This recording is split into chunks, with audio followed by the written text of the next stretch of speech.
So let's kind of just walk through Bitcoin for a second here, and Bitcoin just continuously respecting its trend. Okay, um, you would have the immediate hold and break like this, right? You'd have this hold over the top of this comma, over top of this break right here. This was, yeah, I think this is kind of where we left off yesterday around this time frame, 1 o'clock. So yesterday, Bitcoin touches trend has a very clear target here of the hold of the break, right? Kind of telling you where the move is going to go. You also have another hold here. So what we can't see on this chart right now, which is kind of what you always have to be aware of. So I think this is going to be helpful in answering that question. Across all time frames, you must be aware that although we do have an immediate hold right here, what we can't see right now on this time frame is the 1 hour hold, right? Which is most likely right here or possibly right here. This is more looking like the 4 hour hold. So you do have to be aware as you kind of go through these charts that there are going to be other holds here as if this was the valley right here, because we do have our trend right there. This could possibly be the inverse to that 4 hour, with this being the top of that 4 hour and this being the hold level to that 4 hour, right? So this is kind of the part of that practice that you'll go through these charts hundreds of times, and you'll start seeing these levels now, and you'll constantly go through this and say, okay, what am I missing? And then even right now, I'm sitting here saying, okay, well, this could quite possibly be a 12 hour right here as well, and this could be the top of the 12 hour. But as expected, this is exactly how it would look, where you would have a small time frame within a larger time frame within an even larger time frame, right? So why do we have this one here? This is old. This is old news. So this was a hold level identified from the past. You can see it held right there. We can delete that. That's not important anymore anyway. So even in this chart here, this is how you're going to have to practice things, is that you will always kind of mark out the immediate, but you have to be aware of what else is going on, because if we simply were to navigate through this, and let's kind of take a guess here as to what these might be. This might be the 4 hour, right? And then this might be the 12. And Bitcoin simply just crashes through. And I remember looking at this yesterday in the moment, and it was pretty clear when Bitcoin hit this valley that it was just going to keep crushing through, right? Like this was pretty clear. Hitting this break level here and not stopping anywhere else, it was just going straight up, right? Like that was pretty clear yesterday, and you could have seen that move going up quite easily the second it breaks above its valley, right? And really what you're looking for is if that hold level is rejected. So if we did come up here and hit this level, you can kind of expect to fall down against this trend like this, right?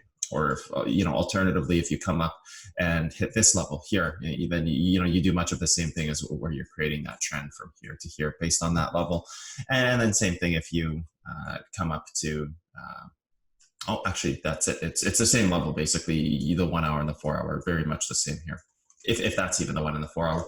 So really what you're looking for here is not even necessarily, I could do this on the chart, delete these break levels and not really need them. In one sense that I know if one of these events happens first, one of these hold levels hit first, then it is going to compress the move down. And this is just going to be ladder from here to here to here. So it's kind of swap over to the hourly now. So the hourly hold level was actually also the same level. So that was the hourly and the 15-minute. We're expecting this to be the 4 hour, which it may not be. No, it's not, and that's not a 12 hour. So actually, time frame was too close. All we have here is this right here, which is the same level as that, which is this. Which you could have identified by just simply saying this is the hold level, this is the break level. Drilling down fractally to the 15 gives you the two exact same levels. So this is the value you're attacking right here, right? Therefore, it's going to be that hold level, unless there's something larger going on here, like you go to a larger time frame here, even a 12 hour, and you can say, right here, right? Like this would be the 12-hour leg right here, right?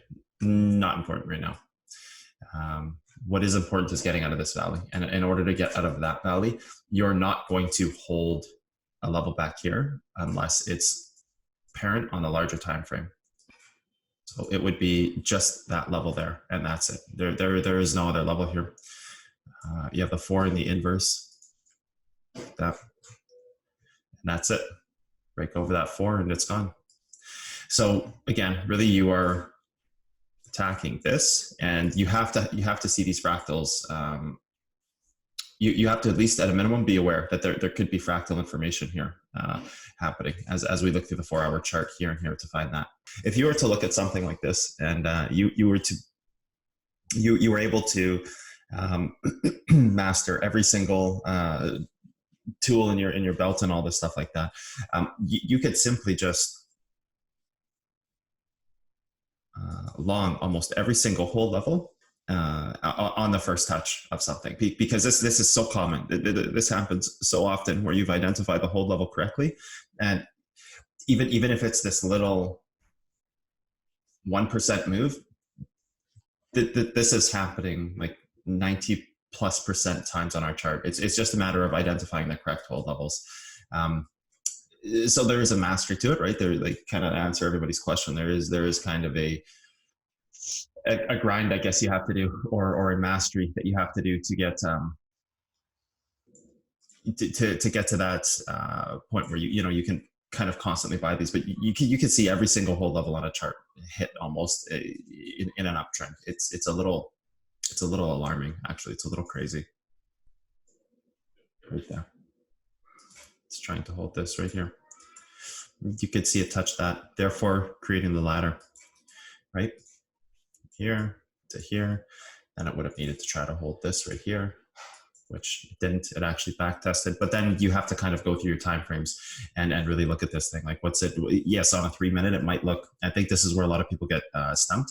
On a 3-minute, it might look like one thing, right? And you can see the ladder happening right here to here from back here, right? So you can start to see this ladder happening across time, right? All the way from whatever, okay, right here to here to here, and so forth and up, right? Then you got to look at the larger time frames too. You know, in all reality, we could actually come back and drop to right here. Probably would only drop to here, which looks like it's a larger hold level of something else. Yeah, that bigger hold. So this is where you have to. Even it looks like this one was tested right there. That's the valley. Yep. Right there, comes back over top of it. Yep. So even on these larger time frames, you kind of have to take it with a bit of a grain of salt, because it's like you can get so caught up in looking at a 3 and a 5-minute chart, and that's great for scalping. But like a 4-hour chart, you have these hold levels like this, where you have the valley that's holding to move up, and you come back down and test it to move up, and you'll miss the larger time frame parts of these moves if you do that. Just like right here, you know, on a large time frame, Bitcoin is holding a 12-hour hold level right now. Yes, we did back test trend, but that doesn't mean it's not holding the level if we're still laddering off of these larger time frame events, right?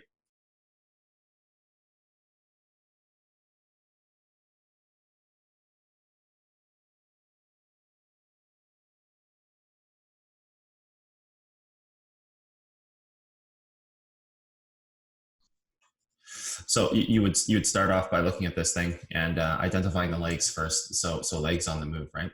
Legs on the move are going to be fractal. Even in this 4-hour chart, you know that this is going to be a 12 to daily leg. You know this is going to be a 12 to daily leg. So if you were to start to just mark out some of these hold levels, you'd have one right here, right?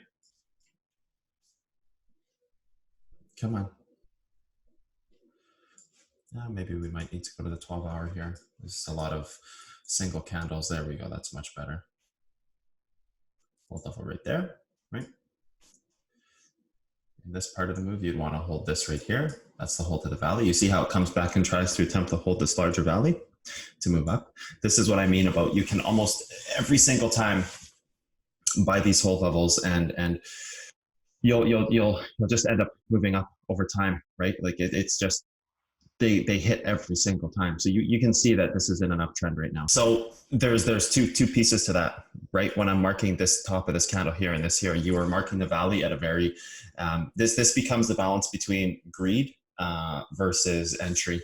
If you are to drill down into this, and let's just use this one for example. If you were to drill down into this, okay, so let's create this scenario where we've marked this here.